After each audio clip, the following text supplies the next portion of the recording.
Welcome to Revolution Against Evolution. I'm your host, Doug Sharp. You're up in Grand Rapids, and I'm down here in Lansing, and this is Rich Gear welcoming you as well. Doug, you've come up with a very interesting topic, which we, as creationist Christians, deal with all the time, and we're not the only ones. Philosophers and theologians and people over the centuries have wanted to deal with some of these questions, but basically, it's the idea that why do people reject God against all odds, Doug? And you've come up with a good outline here. So you want to get us into it? Well, it's interesting that I fabricated this outline based upon what artificial intelligence gave me in Microsoft Word. So it's kind of interesting to see what people, from the secular world give as reasons why they reject God. But I think this got started in my Bible study here in Grand Rapids with some men that we have that we were talking about, we were studying in Acts where Paul was sitting before Festus and Agrippa and Felix, and being on trial. And Paul almost persuades, I think it's Felix, to be a Christian. At least that's what he says. But he says, Well, "Oh, come he to me actually, another time." yeah, he actually told him this. You almost persuade me to become a Christian. Didn't quite get there yet, but all right. So let's So, get into. what is the reasoning why Festus just decided that he wasn't going to try to deal with it at this time, And it's a kind of an interesting question because he realized that if he was going to believe what Paul was telling him, that it was going to be make a commitment that he didn't kind of like to do. It's sort of like it's not born out of that he was hostile toward what Paul was saying, and he liked the idea well there was eternal life, but he was just thinking that he's going to have to deal with everyone around me. He was just afraid of what the consequences would be if he ended up being a believer, and he knew there was a commitment to it, and he was a commitment to a moral code that comes with recognizing God as creator, that if he is a creator, he owns us. That's why it's kind of interesting thing that these philosophers and scientists and everyone come up with these natural explanations for how there could be that usually is attributed to divine intervention. Yeah, what are some of those natural explanations they use? Well, it's it just must be all in your mind, or science would have quantum mechanics, the Big Bang, theories of evolution, um, have frameworks that would explain the world based upon natural processes that people understand. What's Yeah, interesting about that, Doug, is these are all naturalistic things. We've talked about this many times that or used it that the one who's the I always forget who quote that we can't allow a supernatural foot in the door. It's we not the often. Lewontin, and it's always because there is something about the human reluctance to want to submit to an authority above themselves.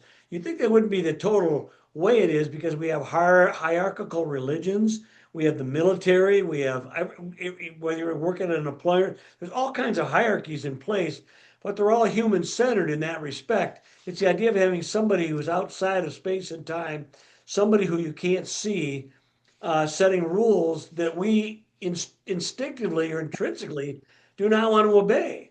And I think, don't you think, Doug, some of the, you're getting to the point, I think from the very beginning, this is what tempted man to fall. This is what the fall of man was about.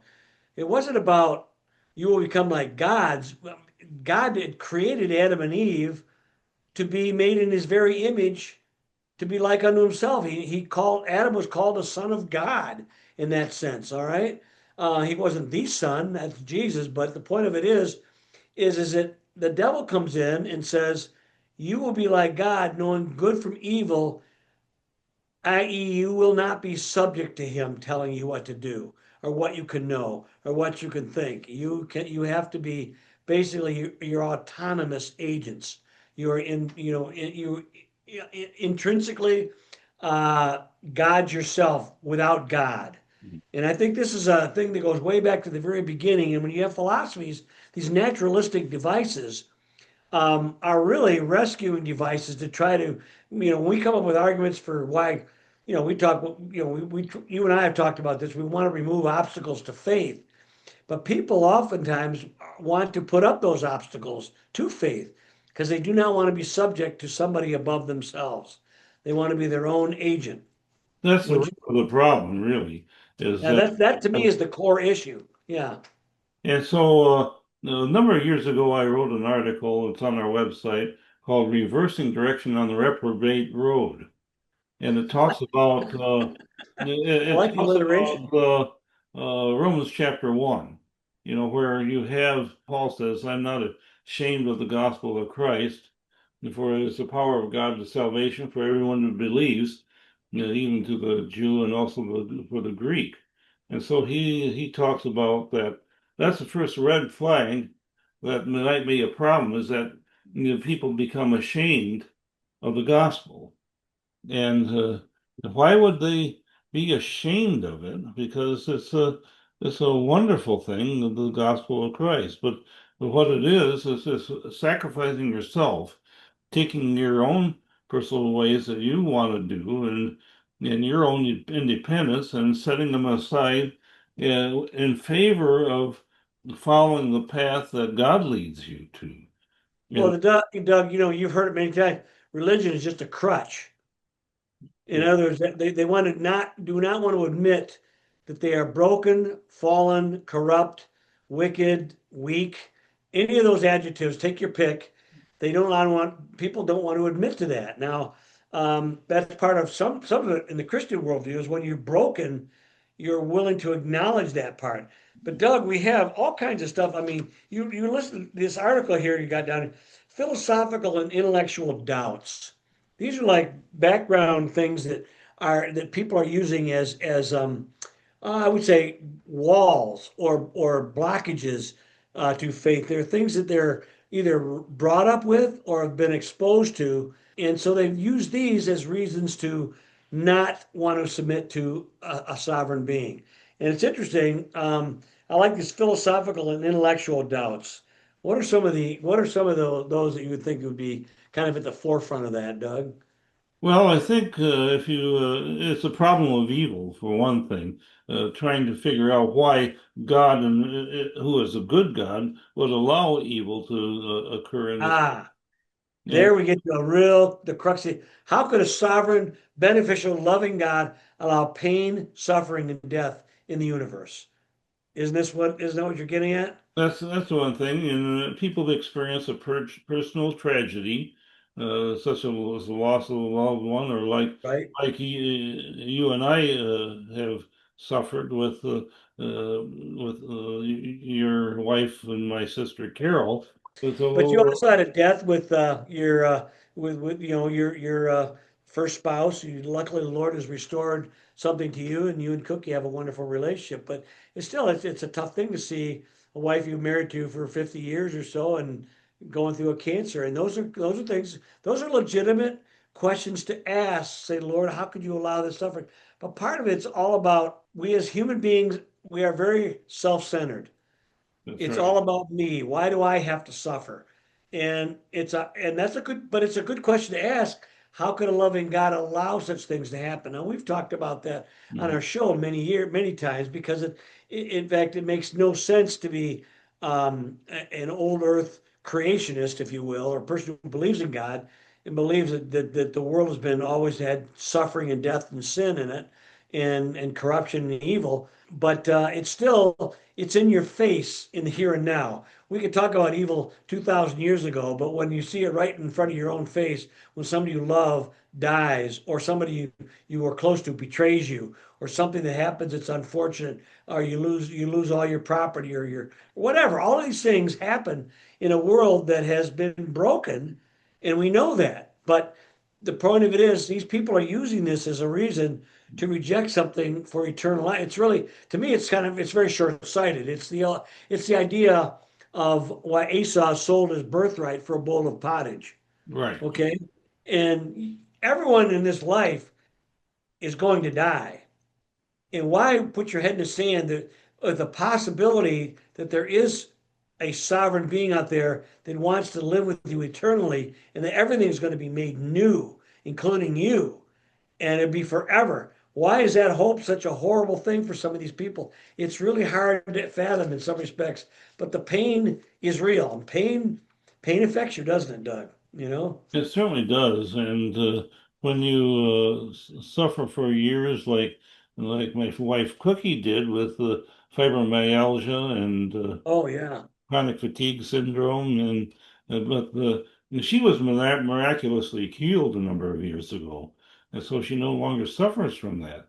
And she has other aches and pains, but it didn't isn't as bad as what she used to have, and so it's those are things that we have to deal with in terms of reconciling a good and loving God with pain and suffering, and the fact that things that we're always being tested. We always and there's the story of Job that we all know about, where Yeah. he was the righteous man. He was probably a perfect example of a gentle and loving man, with a family man, with doing things that everything were right. And Satan comes along and says, well, I want to test him. God, I'm going to ask for your permission to test him.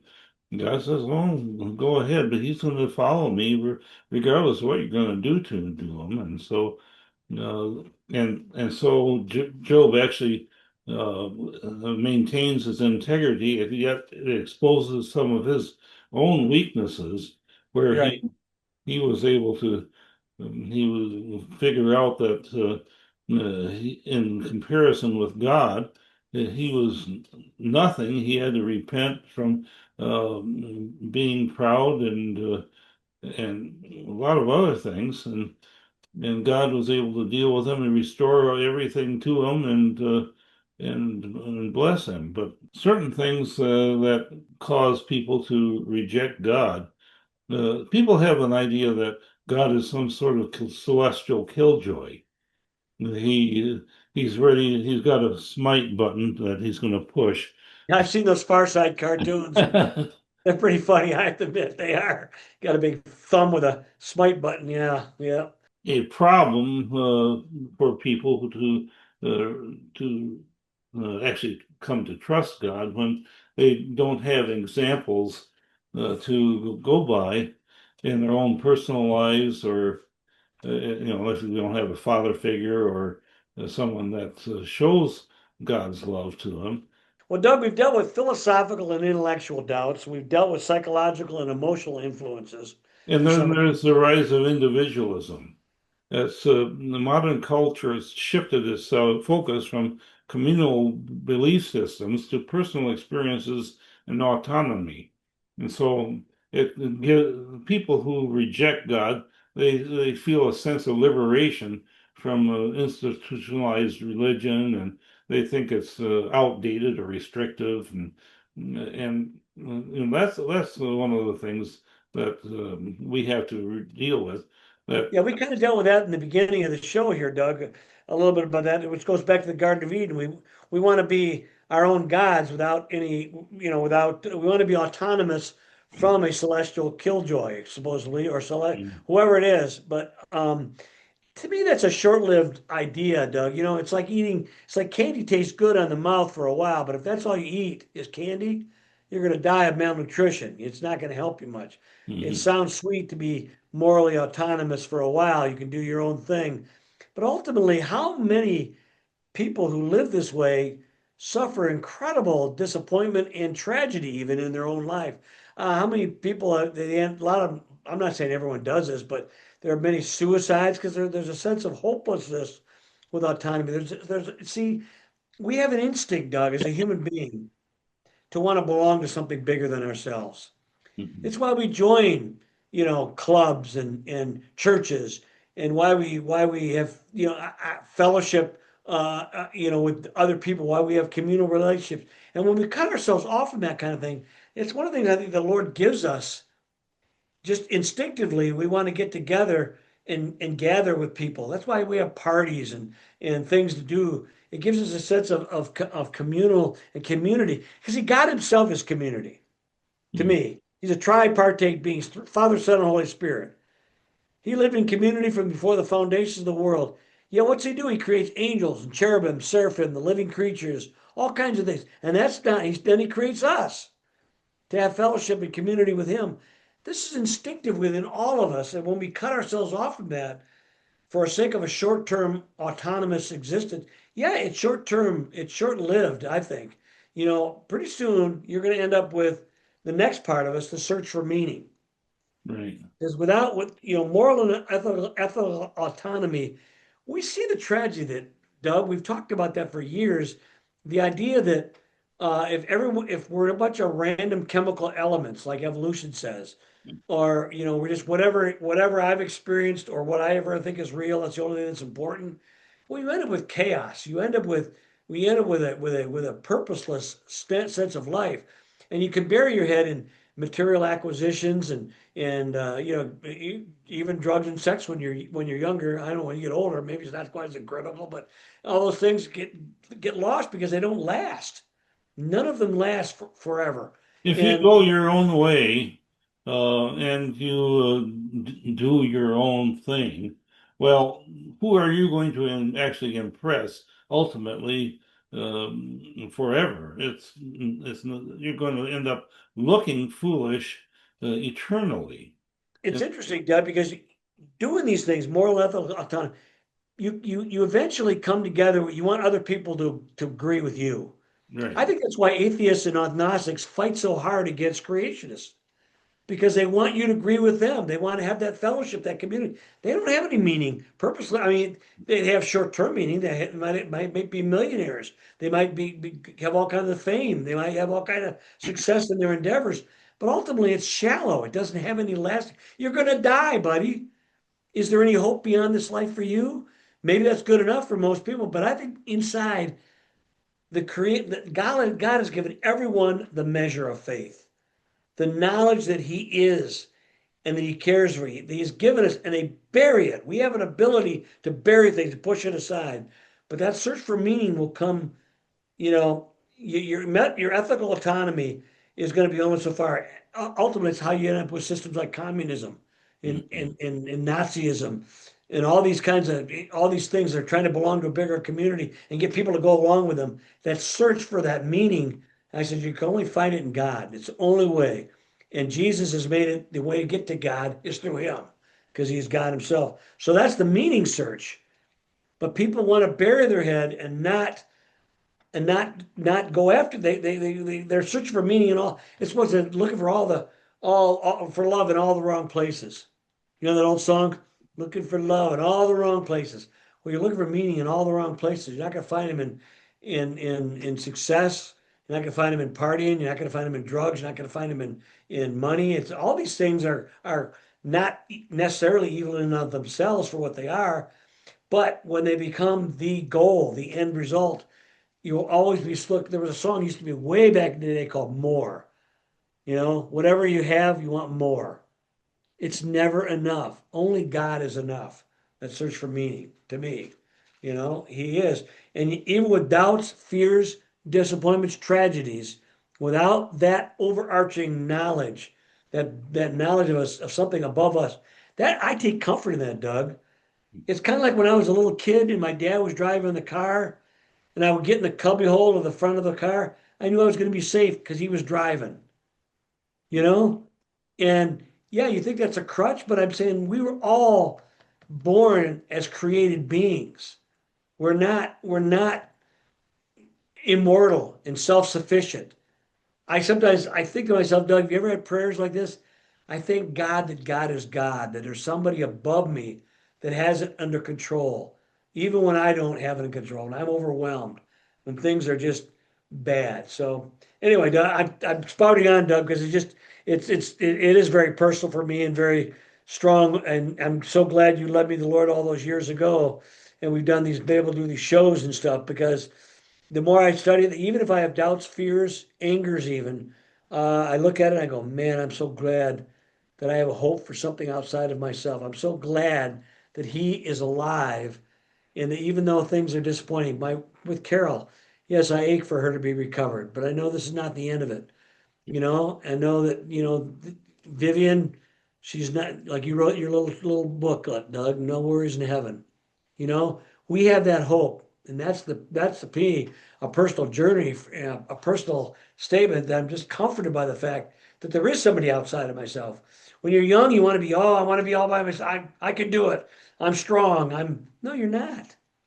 We're not. We Cookie, are broken and weak. Cookie and I had the pleasure of visiting one of her friends.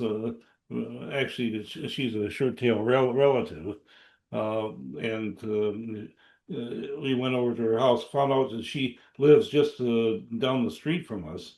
Okay. Oh, in Here Grand in Grand Rapids? Rapids, yeah, Yeah. and she's 96 years old, and we had quite a interesting talk because she's a born again Christian, but she was just saying, well, sometimes I get a little bit of afraid of dying because it's a unknown, don't know what's going to happen, but she's still pretty spry and gets around and everything. It's kind of nice to see somebody like that who loves God. And he says, I don't want to go to hell. That doesn't make any sense to me. And that's, it's sort of like the old Blaise Pascal argument. You got the four different choices.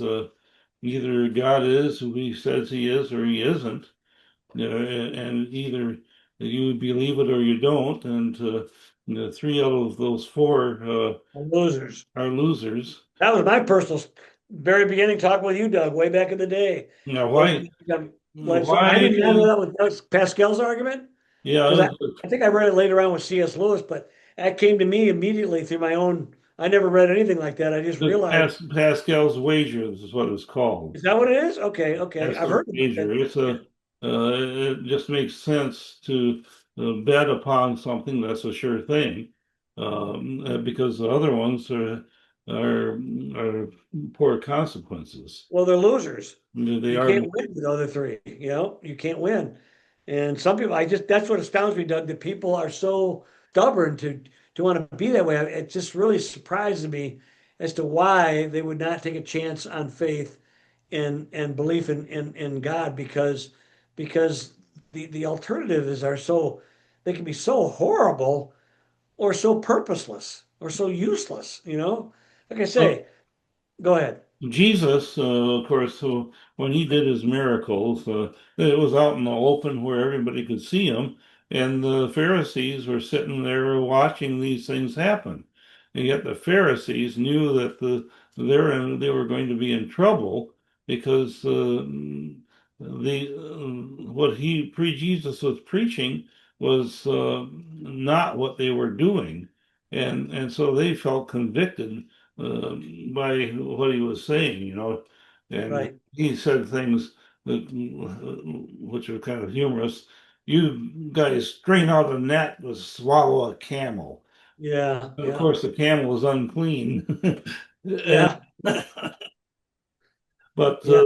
I think there's a lot of things like that. And geez, man, you ever wonder why it's interesting when the demoniac and he kicks the demons out? Where do they end up running into? A herd of pigs. for the pigs, yeah. It's just unclean. The Jews were not allowed to eat them. So they Yeah, say, well, that gives the meaning of new meaning to deviled hand. yeah, devil. Well, there's deviled eggs too. But anyway, so Doug, the personal journey here. The choice to reject God, even against the odds, is deeply personal and multifaceted. I like the way was this the AI part of it, or did you write Yeah, this, this Doug? is AI. Yeah. Oh, it reflects a complex tapestry of intellectual inquiry, emotional experiences, cultural context, and individual autonomy. While some may find solace and purpose in their belief, Others pursue different paths to understanding the mysteries of existence, whether through science, philosophy, art, or human connection. The human spirit continues to seek answers, often transcending traditional notions of divinity. Ultimately, the rejection of God is not necessarily an act of defiance, although many times it is, but for many a quest for authenticity and truth in a world filled with uncertainty. Understanding this can foster meaningful dialogue between believers and non believers, enriching the shared human pursuit of meaning and purpose. And that's my point right there. Finding meaning and purpose without the transcendent being known as God is a fruitless pursuit. It is. You can only find short term meanings, but outside of that, you're not going to find any because this life, by its nature, this physical life, is short term. I tell people, the greatest cause of dying is being born. None of us got out of this place alive. It's And all it temporary. is the creation, as it was talked about in Romans chapter 1, that is the ultimate proof of God's existence. And, everything that you can find out about God is found in his creation. And so if you study his creation and understand that he is the designer and the creator of the world, you will begin to understand his nature and that he has built this entire universe to be something that will last, into, it was meant to last, but it got corrupted. And that was the problem. Yeah, that's part of it. And you can ask the questions. I've asked these questions. Well, Lord, why'd you allow it to get corrupted? Why did this happen? You can come up with answers, but I don't know that any of them are going to be the final answer until we get to be with the Lord. And then again, I like that. Remember that song, I Can Only Imagine? You ever heard that song? Yeah. It's all these questions you think you're going to ask God. But I can only imagine what it's going to be like. Will I dance for you for this? Will I do this or that? And I always think about that myself. Will we suddenly be overwhelmed so much, or all the questions will automatically be transcendently answered? I have no idea, but I know that it says, "Eye has not seen nor ear heard the things that God has prepared for us." It took God 6 days to create everything in the universe, the physical universe, and He's been working on a place for us for 2,000 years. Well, Rich, it's time for us to end our show. Oh man, I'm having a good time. I Yep, think that is interesting question. Why do people reject God when they have the evidence right in front of us? It's still exactly. an unanswered question for me because I can't really understand the mind of someone who does that. We'll see you next time on Revolution Against Evolution.